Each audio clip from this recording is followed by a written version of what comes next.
ఈ ప్రపంచంలో అందరికంటే పెద్ద నిజం ఏదైనా ఉంది అంటే అది చావు మాత్రమే. మనిషి ఎంత తెలివైనవాడైనా, ఎంత శక్తివంతుడైనా, ఎంత ధనవంతుడైనా సరే మరణం నుంచి ఎవరూ తప్పించుకోలేరు. కానీ ఎవరైనా మనల్ని వదిలి వెళ్ళిపోతున్నప్పుడు వాళ్ళు ఎక్కడికి వెళ్ళారు అనేది ప్రశ్న. అసలు ఇప్పుడు వాళ్ళకి ఏం జరుగుతోంది? వాళ్ళు మనల్ని చూస్తున్నారా? మళ్ళీ ఇంటికి తిరిగి వస్తారా? ఆ ఆత్మ బాధలో ఉందా లేక ప్రశాంతంగా ఉందా? ఇవే సందేహాలు మెదులుతూ ఉంటాయి. గరుడ పురాణం ప్రకారం మరణం అనేది ముగింపు కాదు, అది ఆత్మ యొక్క అత్యంత రహస్యమైన ప్రయాణానికి ఆరంభం.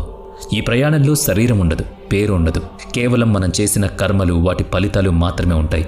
చనిపోయిన ఆ క్షణంలో ఆత్మ శరీరం నుంచి బయటకొస్తుంది, సరిగ్గా పంజరం నుంచి పక్షి బయటకొచ్చినట్టు. కానీ ఆ పక్షి వెంటనే ఎగరలేదు, ఎందుకంటే పంజరం విరిగిపోయిందని దానికి అర్థం కాదు. అది తన శరీరాన్ని చూస్తుంది, ఏడుస్తుంది, కుటుంబ సభ్యుల్ని చూస్తుంది, అంత్యక్రియల ఏర్పాట్లు కూడా గమనిస్తుంది. కానీ ఇదంతా తన కోసమే జరుగుతోందని ఆ ఆత్మకు అర్థం కాదు.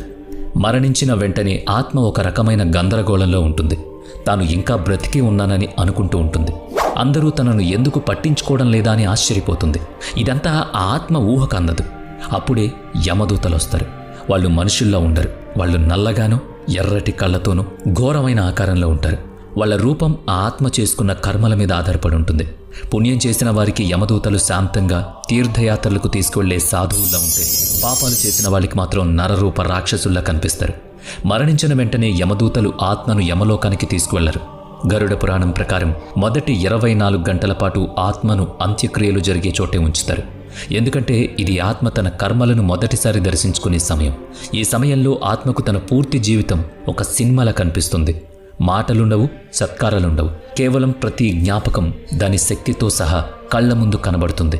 మీరు మర్చిపోయినవి, చిన్న అబద్ధం అనుకున్నవి, దొంగతనాలు లేదా తమాషాగా చేసిన పనులు ప్రతిదీ 70 mm కనిపిస్తాయి. ఇది శిక్ష కాదు, ఇది ఒక వెలుగు. ఆ వెలుగులో ఆత్మ తన స్వరూపాన్ని చూసుకుంటుంది. ఇదంతా శరీరాన్ని చితికి అప్పగించేటప్పుడు జరుగుతుంది. చితి మండుతూ ఉంటుంది, కానీ ఆత్మ ఆ మంటను చూడదు. అది తన కర్మల మంటను చూసుకుంటూ ఉంటుంది. ఎవరి కోసం తాను కన్నీళ్లు పెట్టుకుంటుందో, ఎవరి కళ్లల్లో నీళ్లు తెప్పించిందో అన్నీ స్పష్టంగా కనిపిస్తాయి. గరుడ పురాణం ప్రకారం అంత్యక్రియలు జరిగేటప్పుడు ఆత్మ తన కుటుంబ సభ్యులకు చాలా దగ్గరగా ఉంటుంది. వాళ్ల మనసులోని మాటలను వినగలుగుతుంది, వాళ్ల బాధను అనుభవిస్తుంది, కానీ ఏం చేయలేదు. ఇదే అత్యంత భయంకరమైన బాధ. తన కొడుకు ఏడుస్తుంటే తల్లి ఆత్మ చూస్తుంది, కానీ తాకలేదు. భర్త తన బట్టలు సర్దుతుంటే భార్య ఆత్మ చూస్తుంది, కానీ ఆపలేదు. అందుకే ఆ సమయం ఆత్మకు చాలా బరువుగా, నరకంగా ఉంటుంది. అప్పుడు బంధువులు ప్రశాంతంగా దైవనామస్మరణ చేస్తే ఆత్మకు కొంత దారి దొరుకుతుందంటారు. దాని తాత్విక ప్రయాణం రాబోతుందని అప్పుడు దానికి అర్థమవుతుంది. చితిమంటలు ఆరిపోయి రాత్రి గడిచేసరికి యమదూతలు మెల్లగా ఆత్మతో బయలుదేరదామని చెబుతారు. కర్మల దారిని చూపించాల్సిన సమయం వచ్చిందంటారు. అక్కడే పుట్టింది, నవ్వింది, గొడవ పడింది, ఎంతో మమకారం పెంచుకుంది. కానీ ఇప్పుడు ఆ ఇల్లు కేవలం ఒక జ్ఞాపకం మాత్రమే. ఇక్కడి నుంచే ఆత్మ యొక్క 31 రోజుల రహస్య ప్రయాణం మొదలవుతుంది.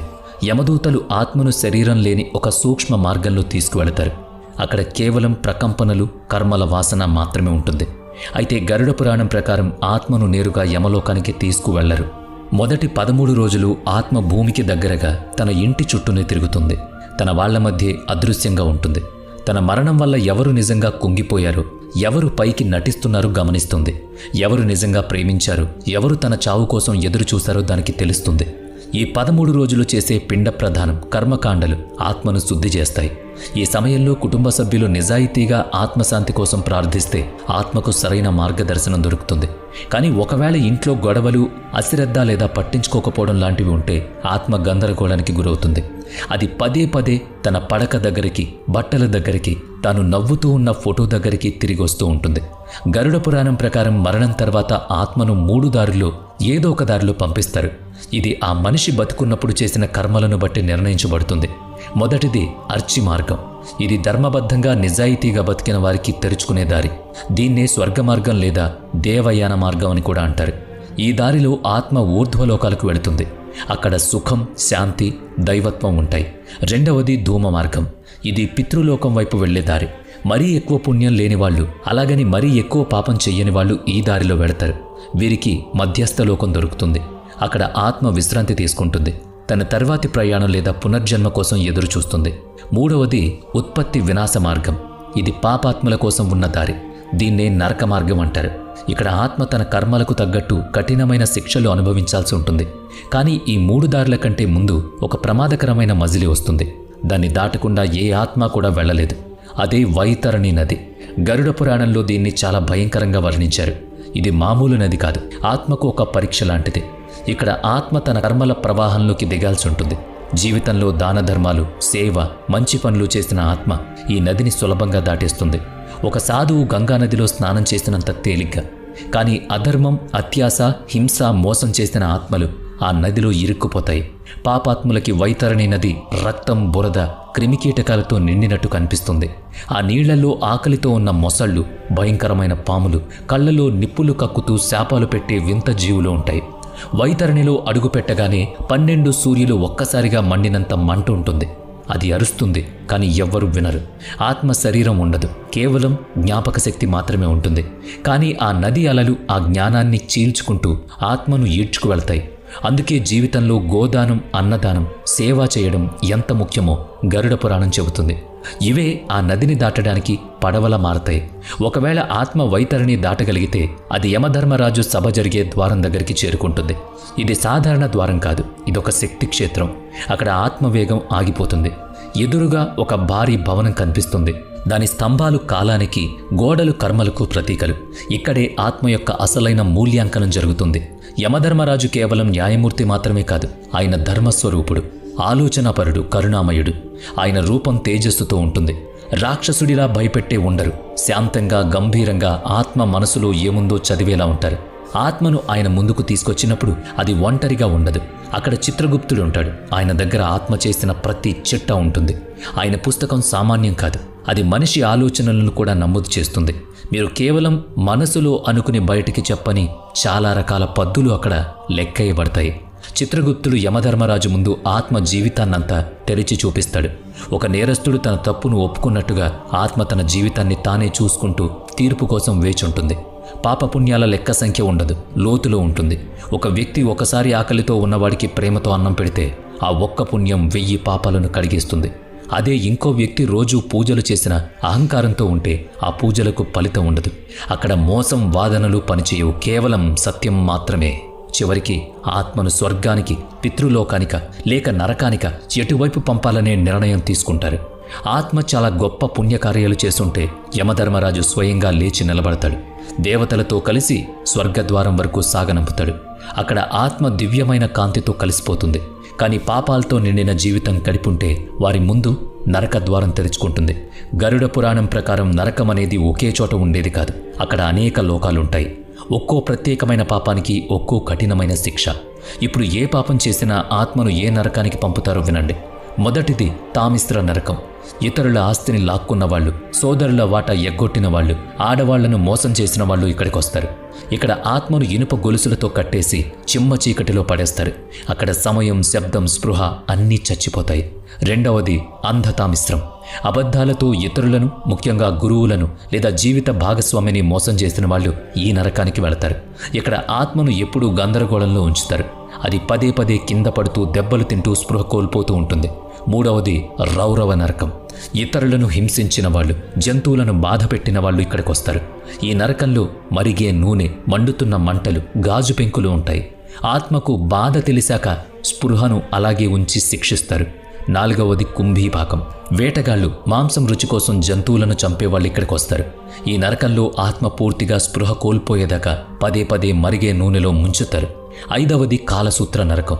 తల్లిదండ్రులను బాధ పెట్టిన వాళ్ళు, పెద్దలను, గురువులను అవమానించిన వాళ్ళు ఇక్కడికి వస్తారు. ఇది మంటలతో నిండుంటుంది.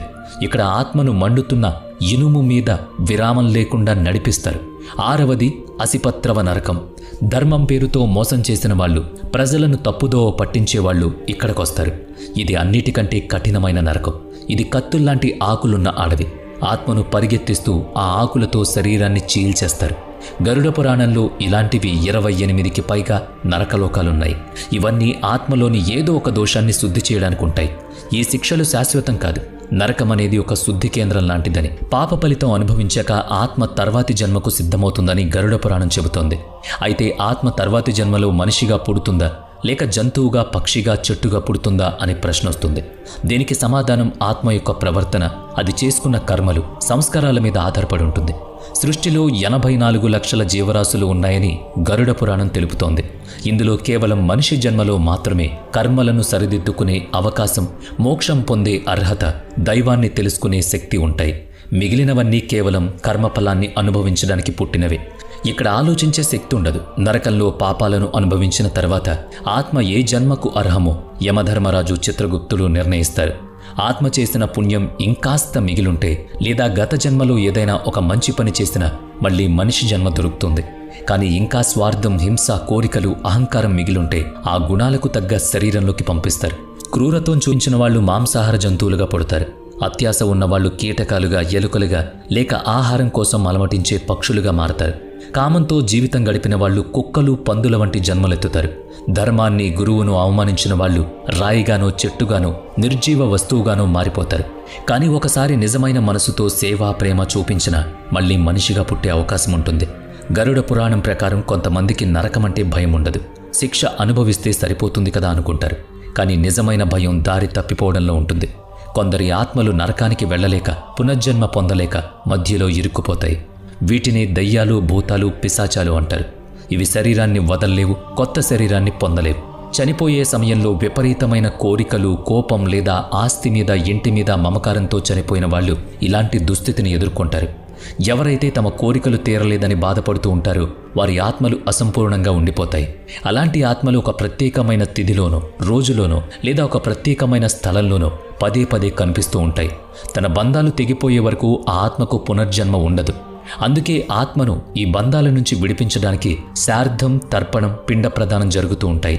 ఆ ప్రత్యేక తిథుల్లో నువ్వులు, పవిత్ర జలంతో తర్పణం వదిలినప్పుడు ఆత్మకు ఒక దివ్యమైన సంకేతం అందుతుంది. ఇక తాను ముందుకు వెళ్ళొచ్చని దానికి అర్థమవుతుంది. ఇవన్నీ పూర్తయి నరక బాధలు అనుభవించి బంధాలు తెంచుకుని కర్మకాండలు ముగిశాక ఆత్మ తన పునర్జన్మ కోసం గర్భంలోకి ప్రవేశిస్తుంది. గరుడ పురాణం ప్రకారం పునర్జన్మ అనేది స్వచ్ఛమైన విజ్ఞానం మరియు అదృశ్య శక్తి కలయిక. ఆత్మ ఒక గర్భాన్ని ఎంచుకున్నప్పుడు కేవలం తల్లిదండ్రులు మాత్రమే ఎంచుకోదు. తాను తర్వాతి పాఠం ఎక్కడ నేర్చుకోవాలో ఆ కర్మభూమిని కూడా ఎంచుకుంటుంది. ఆత్మ తల్లి గర్భంలోకి ప్రవేశించగానే తన గత జన్మను మర్చిపోతుంది. ఎందుకంటే అది మళ్లీ మాయా అనే ముసుగులోకి అడుగు పెడుతుంది కాబట్టి. గరుడ పురాణం ప్రకారం గర్భంలోకి వచ్చేటప్పుడు ఆత్మ కేవలం శరీరాన్ని మాత్రమే తీసుకోదు. తన పాత కర్మలను, తీరని కోరికలను, సంపాదించుకున్న గుణాలను కూడా తనతో పాటే తెచ్చుకుంటుంది. గర్భంలోకి వచ్చినప్పుడు మొదటి క్షణంలోనే ఆత్మకు ఈ జన్మ ఎందుకొచ్చిందో తెలుస్తుంది. ఎవరు తన తండ్రి అవుతారో, ఎవరు తన తల్లి అవుతారో, తన కోసం ఎలాంటి సుఖదుఖాలు ఎదురు చూస్తున్నాయో దానికి ముందే తెలుస్తుంది. గరుడ పురాణంలో చెప్పిన దాని ప్రకారం గర్భంలో ఉన్నప్పుడు ఆత్మకు పూర్తి స్పృహ ఉంటుంది. తల్లికి కలిగే ప్రతి భావనను అది అనుభవిస్తుంది. తల్లి భయం, ఆమె ప్రేమ, ఆమె తినే ఆహారం, ఆమె శరీర ఉష్ణోగ్రత అన్నీ ఆత్మను ప్రభావితం చేస్తాయి. అంతేకాదు తల్లి మాట్లాడే మాటలు కూడా గర్భంలో ఉన్న ఆత్మ మీద చెరిగిపోని ముద్ర వేస్తాయి. అందుకే గర్భవతిగా ఉన్నప్పుడు భాగవతం, రామాయణం, భగవద్గీత లాంటివి వినాలని చెప్తారు. అప్పుడే ఆత్మకు మంచి సంస్కారాలు అబ్బుతాయి. గరుడ పురాణం ప్రకారం గర్భంలో ఉన్న ఆత్మ ప్రతిరోజు ఒక శ్లోకాన్ని జపిస్తుందట. దాన్ని జన్మవరణ మంత్రం అంటారు. నాహం దేహో నామే దేహో బుద్ధిరాత్మ నాచత్మాన కర్మాణ జాయతే జంతు కర్మాణ ఏవ విలీయతే. దీని అర్థం ఏంటంటే, నేను ఈ శరీరాన్ని కాదు, ఈ బుద్ధిని కాదు, నేను ఆత్మను. కర్మల వల్లే నేను పుడుతున్నాను, ఆ కర్మల వల్లే నేను లీనమైపోతున్నాను. ఇది ఆత్మ యొక్క మేల్కొలుపు. ఇక గరుడ పురాణం ప్రకారం గర్భంలో ఉన్న 9 నెలల్లో ఆత్మ మెల్లగా తన గత జన్మ నీడ నుంచి బయటపడుతుంది. కానీ చివరి నెలల్లో శరీరం గట్టిపడ్డం మొదలయ్యాక ఆత్మకు భయం వేస్తుంది. మళ్ళీ ఎవరో తనను బంధిస్తున్నట్టు అనిపిస్తుంది. పుట్టడానికి సరిగ్గా ముందు ఒక్క క్షణంలో ఆత్మకు అన్ని గుర్తొస్తాయి. తన పాత జన్మలో చివరి శ్వాస, చావు సమయంలో అనుభవించిన బాధ, తను చేసిన మంచి చెడు పనులు, తన వాళ్ల ముఖాలు అన్నీ ఒక్కసారిగా కళ్ల ముందు అగుపిస్తాయి. అప్పుడు ఆ ఆత్మ దేవుడికి ఒక్క మాటిస్తుంది. గరుడ పురాణం ప్రకారం పుట్టక ముందు ఆత్మ దేవుడితో ఇలా అంటుంది: ప్రభు, ఈసారి నేను నిన్ను మర్చిపోను, ఈసారి బంధాల్లో చిక్కుకోను, సత్యాన్ని తెలుసుకుంటాను, నా జీవిత లక్ష్యాన్ని పూర్తి చేస్తాను. కానీ పుట్టిన వెంటనే ఆ బిడ్డ మొదటి ఏడుపుతోనే మాయా అనే తెర కప్పేస్తుంది. ముందు పాలు కావాలి, తర్వాత ఆటలు, తర్వాత బొమ్మలు, ఆ తర్వాత అహంకారం. ఇలా మెల్లగా దేవుడికిచ్చిన మాట మర్చిపోతుంది. పుట్టుక అంటే కేవలం శరీరాన్ని తీసుకోవడం మాత్రమే కాదు, అది ఆత్మకు మళ్లీ మొదలయ్యే పరీక్ష. ఏ ఆత్మ అయితే ఈసారి తనకు తాను ఇచ్చుకున్న మాటను గుర్తుంచుకుంటుందో, తల్లిదండ్రులు, సమాజం, ఆశల మధ్య కూడా తన నిజమైన పనేంటో గుర్తిస్తుందో, ఆ ఆత్మ ఈ జన్మలోనే మోక్షం వైపు వెళుతుంది. కానీ మళ్ళీ అదే మోహం, సుఖాలు, భ్రమల్లో మునిగిపోయే ఆత్మ మళ్ళీ చావు పుట్టుకల చక్రాల్లో చిక్కుకుంటుంది. అందుకే మనిషి జన్మ చాలా అరుదైంది అంటారు. ఎన్నో జన్మలు ఎత్తి ఎంతో తపించి ఎన్నో బాధలు పడితేనే ఈ మనిషి జన్మ దొరుకుతుంది. కానీ కేవలం పుడితేనే సరిపోదు అని గరుడ పురాణం చెబుతోంది. ఇప్పుడు ఆత్మ తన కర్మఫలాన్ని అనుభవించాలి. ఒక బిడ్డ పుట్టుకతోనే ఎందుకు వికలాంగుడిగా పుడతాడు? ఒకడు పేదవాడిగా ఎందుకు పుడతాడు? ఒకరు చిన్నప్పుడే అనాథ ఎందుకు అవుతారు? ఇంకొకరు పుట్టగానే రాజయోగం ఎందుకు పొందుతారు? ధనం, అందం, తెలివితేటలు ఎందుకుంటాయి? గరుడ పురాణం ప్రకారం ఇదంతా యాదృచ్ఛికం కాదు. ఇవన్నీ సంస్కారాల ఫలితాలే. పూర్వజన్మలో తపస్సు, దానం, సేవలో గడిపిన ఆత్మ ఈ జన్మలో అందం, తెలివితేటలు, సహజమైన భక్తితో పుడతాయి. అదే గత జన్మలో మోసం, అసత్యం, అహంకారం, అరాచకాలు చేసిన ఆత్మ ఈ జన్మలో ఏదో ఒక రూపంలో బాధను మోస్తూ ఉంటుంది. గరుడ పురాణంలో ఉన్న దాని ప్రకారం గత జన్మలో ఇతరుల ఆహారాన్ని లాక్కున్న ఆత్మ మరుసటి జన్మలో ఆకలితో అలమటిస్తుంది. స్త్రీని అవమానించిన వాడు వచ్చే జన్మలో స్త్రీగా పుట్టి ఆ బాధను అనుభవిస్తాడు. వికలాంగులను చూసి ఎగతాళి చేసినవాడు ఆ బాధ లోతు తెలియడానికి వచ్చే జన్మలో అలాగే పుడతాడు. అయితే గత జన్మలో కొన్ని ఆత్మలు అసంపూర్ణంగా మిగిలిపోయిన ఎంతో గొప్ప సంకల్పంతో వెళతాయి. వాళ్ళు ఆ జన్మ ఒక ప్రత్యేకమైన పని కోసమే జరుగుతుంది. అలాంటి పిల్లలు చిన్నప్పటి నుంచే అందరికంటే భిన్నంగా ఉంటారు. నలుగురిలో ఉన్న మౌనంగా ఉంటారు. ప్రార్థనల్లో త్వరగా లీనమవుతారు. ఏదైనా మంత్రం వినగానే కళ్ళ నిండా నీళ్లు తెచ్చుకుంటారు. కానీ ఈ ప్రపంచం వాళ్ళని అర్థం చేసుకోలేదు. బొమ్మలతో మభ్యపెడతారు, చదువులతో కట్టేస్తారు. మెల్లగా వాళ్ళు తమ సంకల్పాన్ని మర్చిపోతారు. వాళ్ళు మళ్ళీ తమ లోపల ప్రయాణాన్ని మొదలు పెట్టడానికే అలా జరుగుతుంది. కానీ దురదృష్టం ఏంటంటే అలా ఆత్మలు ఆ బాధ నుంచి పారిపోతాయి. నేనేం పాపం చేశానని నాకు ఈ జన్మ వచ్చింది అంటూ ఫిర్యాదులు చేస్తాయి. కానీ ప్రతి కష్టం, ప్రతి సుఖం, ప్రతి క్షణం ఆ ఆత్మ ఎంచుకున్నదని తెలిస్తే వాళ్ళు నిజంగా ఆశ్చర్యపోతారు. గరుడ పురాణం ప్రకారం మోక్షం 3 మార్గాల్లో సాధ్యమవుతుంది. 1 జ్ఞాన మార్గం. ఇక్కడ ఆత్మ తాను శరీరం కాదని తెలుసుకుంటుంది. అహంకారాన్ని వదిలేసి పరమాత్మను తనలోనే చూసుకుంటుంది. 2 భక్తి మార్గం. ఇక్కడ ఆత్మ ఎలాంటి స్వార్థం, కోరికలు లేకుండా దేవుణ్ణి ప్రేమిస్తుంది. నేను అనేది పోయి నువ్వే అనేది మిగులుతుంది. 3 కర్మ మార్గం. ఇక్కడ చేసే ప్రతి పని దేవుడికి అర్పించడమే. అంటే సర్వం శ్రీకృష్ణార్పణం అన్నట్టు. ఫలితం మీద ఆశ ఉండదు, గుర్తింపు కావాలనే కోరిక ఉండదు. ఎప్పుడైతే ఆత్మలో ఈ 3 మార్గాలు కలుస్తాయో అప్పుడు అది లోపల నుంచి మెల్లగా శుద్ధి అవుతూ ఉంటుంది. ఒకరోజు శరీరం రాలిపోతుంది, కానీ ఆత్మ మాత్రం ఆగదు. యమదూతలు రారు. వైతరణి నది దాటాల్సిన అవసరం ఉండదు. నరకం, స్వర్గం, పునర్జన్మ ఏవీ ఉండవు. కేవలం ఒక ప్రశాంతమైన వెలుగు కనిపిస్తుంది. గరుడ పురాణం ప్రకారం మోక్షం పొందిన ఆత్మను తీసుకువెళ్ళడానికి దేవదూతలొస్తారు. వాళ్ళు ఆత్మను బ్రహ్మలోకం వైపు తీసుకువెళతారు. అక్కడ ప్రశ్నలు ఉండవు, తీర్పులు ఉండవు, న్యాయం ఉండదు. కేవలం మౌనం. ఆ మౌనాన్నే శాస్త్రం శివుడు అని పిలుస్తోంది. సముద్రంలో నీటి బొట్టు పడినట్టు ఆత్మ ఆ మౌనంలోకి ప్రవేశిస్తుంది. అది తన ఉనికిని కోల్పోదు, సంపూర్ణత్వంలో లీనమవుతుంది. గరుడ పురాణం ప్రకారం ఇలాంటి ఆత్మలు మళ్ళీ తిరిగి రావు. ఎందుకంటే ఈ ప్రపంచం ఒక నాటకమని వాటికి అర్థమైపోతుంది. ఇప్పుడు ఆ ఆత్మ ఆ నాటకంలో పాత్రధారి కాదు, కేవలం సాక్షి మాత్రమే. కానీ మోక్షం పొందే ఆత్మ ప్రత్యేకమైంది ఏమీ కాదు. అది మనలో ఒకటి. ఒకప్పుడు ఏడ్చిన వాళ్లే, కృంగిపోయిన వాళ్లే, దారి తప్పిపోయిన వాళ్లే. కానీ చివరికి తనలో ఉన్న ఆత్మ అనే వెలుగు గుర్తుపట్టిన వాళ్లే. కాబట్టి మరణమనేది కేవలం శరీరానికి ముగింపు మాత్రమే. ఆత్మ ప్రయాణానికి అది మళ్లీ ఆరంభం. ఈ ప్రయాణం వైతరణి నుంచి యమలోకం దాకా సాగుతుంది. ఆ తర్వాత పునర్జన్మ, ప్రారబ్ధం మళ్లీ అదే. అందుకని చచ్చేలోపు కొన్ని మంచి పనులు చేయండి.